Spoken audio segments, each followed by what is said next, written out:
আসসালামু আলাইকুম এভরিওয়ান, কেমন আছেন সবাই? আলহামদুলিল্লাহ ভালো আছেন। আমি আল্লাহর রহমতে ভালো আছি। সবাইকে জানাই জুম্মা মোবারক। আবারও একটা ছোট্ট নিউ ব্লগ নিয়ে চলে আসলাম আমার আপু ভাইয়াদের সাথে শেয়ার করার জন্য। আজকে ছোট্ট ব্লগে কী থাকছে অবশ্যই সব কিছু আপনাদের সাথে শেয়ার করব। আমি আজকে গরুর গোশটা রান্না করতেছি, গরুর গোশ রান্না করতেছি। এর পাশাপাশি অল্প কিছু তরকারি রান্না করব।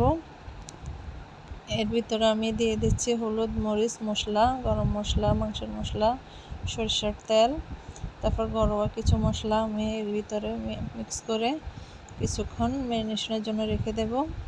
বেশি কতক্ষণ রাখবো না, যে তীব্র গরম পড়ছে, কিচেনে থাকা খুবই কষ্ট, তাই আমি বেশি কতক্ষণ করতেছি না।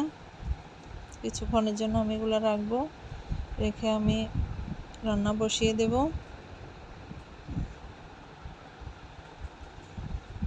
তেলটা গরম হয়ে আসলে আমি পেঁয়াজটা লাল হওয়া পর্যন্ত আমি পেঁয়াজ দিয়ে দিলাম।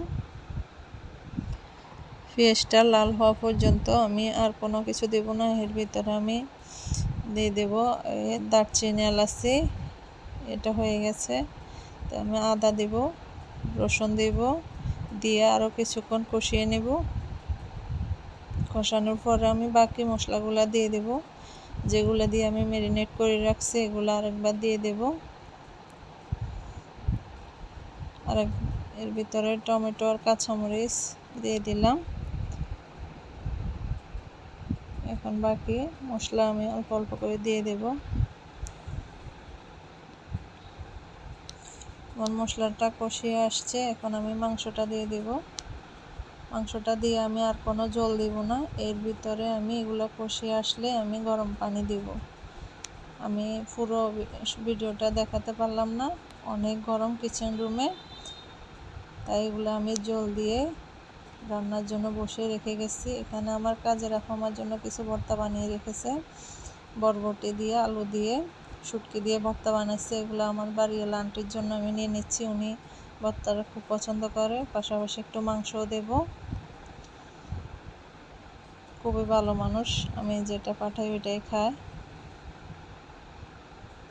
তারপর আমার মাংসটা দেখেন কালার ঠিক এরকম আসছে, আমার মাংসটা হয়ে গেছে। আমি আর এখানে জল টল কিছু এড করবো না, এটা মাংসটা পুরোপুরি কালারটা এরকম আসছে, মাংস হয়ে গেছে। এর ভিতরে পোলাও রান্না করতেছি। আজকে যেহেতু শুক্রবার, বাচ্চারা পোলাওটা তো অবশ্যই খাবে, পছন্দ করে বাচ্চারা পোলাওটা, তাই আমি পোলাওটাও রান্না করতেছি। পোলাওটা একটু ভালো করে ভেজে নিলাম। ভালো করে ভেজে নিলে তাহলে পোলাওটা একটু ঝুরঝুরে হয়। আবারও ছোট্ট করে বলতে চাই, আমার ভিডিওটা যদি ভালো লেগে থাকে অবশ্যই লাইক, কমেন্ট, সাবস্ক্রাইব করবেন, পুরো ভিডিওর সাথে থাকবেন। আমার যে সকল আপু ভাইয়েরা আমার নিয়মিত ভিডিও দেখেন তাদেরকে আমার পক্ষ থেকে অনেক অনেক ধন্যবাদ। আর যারা নিউ আছেন তাদেরকে ধন্যবাদ। আমার ভিডিওটা পুরো কন্টিনিউ করে যাবেন যদি ভালো লাগে। আমার জন্য দোয়া করবেন, অবশ্যই আপনাদের জন্য অনেক অনেক দোয়া রইল। সবাই ভালো থাকুন, সুস্থ থাকুন। আসসালামু আলাইকুম, আল্লাহ হাফেজ। আমার রান্নাটা কেমন হয়েছে অবশ্যই কমেন্টে জানাবেন।